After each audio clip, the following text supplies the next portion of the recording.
नमस्कार दोस्तों।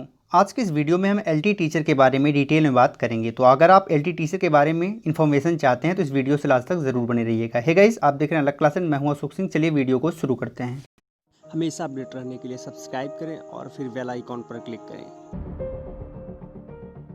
बेसिकली इसका नोटिफिकेशन उत्तराखंड अधीनस्थ सेवा चयन आयोग के द्वारा जारी किया गया है, जो कि एक ग्रुप सी की वैकेंसी है। और बेसिकली यहाँ पर गढ़वाल एंड कुमायूं रीजन के लिए ये वैकेंसियाँ आई हैं, जो कि उत्तराखंड से संबंधित है। और यहाँ पर बताना चाहेंगे कि यहाँ पर जो आपका पोस्ट है वो है सहायक अध्यापक एलटी, और कुल टोटल पद जो यहाँ पे है वो है 1431 पद, जिसके लिए सीधी भर्ती के लिए नोटिफिकेशन जारी किया गया है। यहाँ पर बताना चाहते हैं कि रिक्तियों की संख्या बढ़ाई भी जा सकती है और घटाई भी जा सकती है, जिसे आप ऑनलाइन आवेदन कर सकते हैं 19 अक्टूबर 2020 से, और 4 दिसंबर 2020 तक यहाँ पर लास्ट डेट है। यानी कि 4 दिसंबर 2020 तक आप इसका एप्लीकेशन फॉर्म फिल कर सकते हैं एंड आपका एग्ज़ाम संभवतः अप्रैल महीने में होगा। अगर आप सामान्य कैटेगरी से बिलोंग करते हैं या फिर उत्तराखंड के पिछड़ा वर्ग में आते हैं तो आपको 300 रुपये फीस देनी पड़ेगी, जबकि उत्तराखंड के अनुसूचित जाति के लिए यानी एससी के लिए 150 रुपये फीस है। उत्तराखंड के एसटी के लिए 150 रुपये फीस है, जबकि उत्तराखंड से संबंधित दिव्यांग व ईडब्ल्यूएस के लिए 150 रुपये फीस रखी गई है। तो ये फीस आप ऑनलाइन मोड में पे कर सकते हैं। तो हम देख लेते हैं गलवान डिवीजन से किन किन सब्जेक्ट्स के लिए वैकेंसी आई है, जिसमें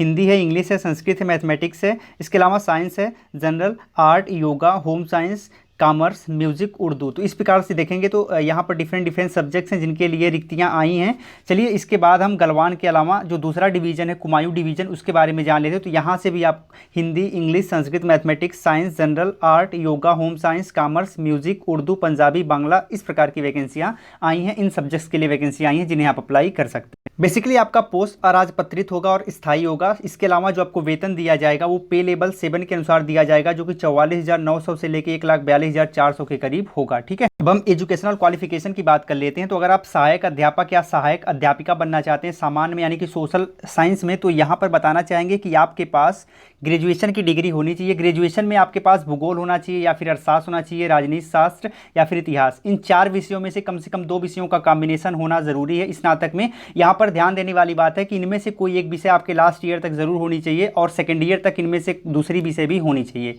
यानी कि जरूरी नहीं है कि फाइनल ईयर तक आपके पास इन दोनों का कॉम्बिनेशन हो। अगर आपने 2 विषय लेके चले हैं और लास्ट में आपका एक विषय बचता और सेकेंड ईयर तक आपने दूसरे विषय को पढ़ा है, तो भी यहाँ पर आप इसके लिए एप्लीकेबल रहेंगे। ठीक है, तो यहाँ पे आपको ध्यान रखना है। इसके साथ आपके पास एलटी डिप्लोमा होनी चाहिए या फिर आपके पास बीएड की उपाधि होनी चाहिए, तो आप इसे अप्लाई कर सकते हैं। इसके अलावा एक और एलिजिबिलिटी क्राइटेरिया है, वो है एनसीईआरटी के क्षेत्रीय शिक्षा संस्थान से 4 वर्षीय इंटीग्रेटेड कोर्स अगर आपने किया है, जैसे बीए, बीएड, बीएससी, बीएड, इस प्रकार का अगर कोर्स आपने किया है जो कि भूगोल, अर्थशास्त्र, नागरिक शास्त्र एवं इतिहास विषयों में किन्हीं 2 विषयों के साथ उत्तीर्ण हो, तो आप इसे अप्लाई कर सकते हैं।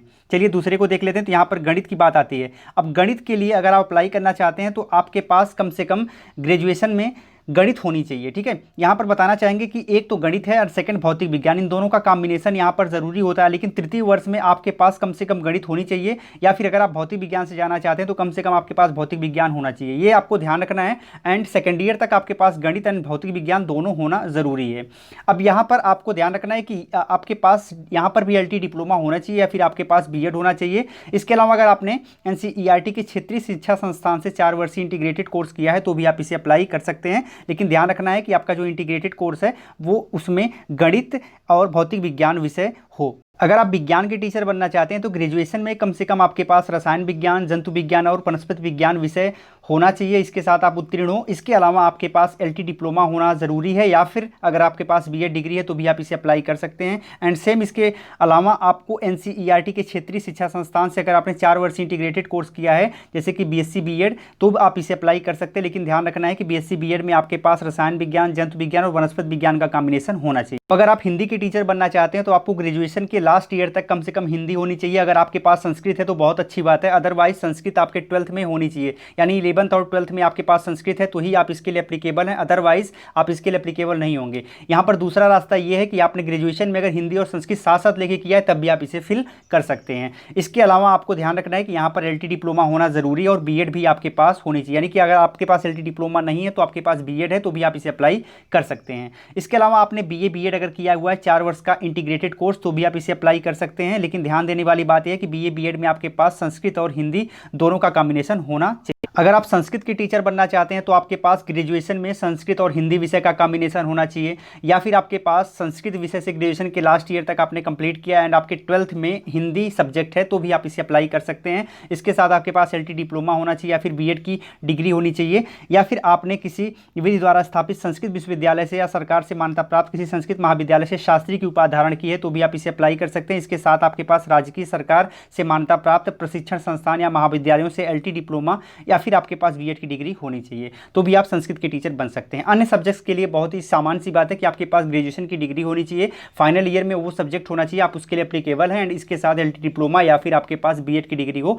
तो भी आप इसके लिए एलिजिबल हैं। आपका सिलेक्शन लिखित परीक्षा के माध्यम से लिया जाएगा जो कि 2 घंटे का होगा एंड 100 मार्क्स के क्वेश्चन पूछे जाएंगे, जिसमें शैक्षिक अभिवृत्ति, शिक्षण कला तथा इससे संबंधित विषयों से प्रश्न शामिल होंगे।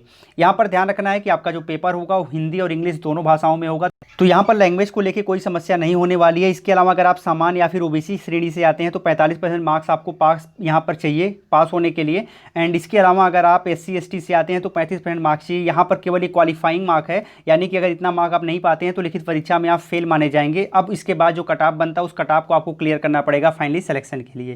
तो ये तो बात हो गई यहाँ पर एग्जाम पैटर्न की, एंड यहाँ पर बताना चाहेंगे कि अगर आपका जो प्रश्न है उसमें अगर आप सही करते हो तो आपको 1 नंबर मिलेगा, लेकिन अगर आप गलत करते हो तो 1/4 ऋणात्मक यहाँ पर अंक है, यानी कि आपका 0.25 मार्क्स काट लिया जाएगा। ठीक है, तो ये चीज़ें भी आपको ध्यान रखना है। और जो आपका पेपर होगा वो वस्तुनिष्ठ प्रश्न इसमें पूछे जाएंगे। इस फॉर्म को आप फिल कर सकते हैं अगर आप 21 वर्ष के हैं तो, यानी 1 जुलाई 2020 से आपकी उम्र कम से कम 21 वर्ष होनी चाहिए और अधिकतम 42 वर्ष तक आप इसे फिल कर सकते हैं।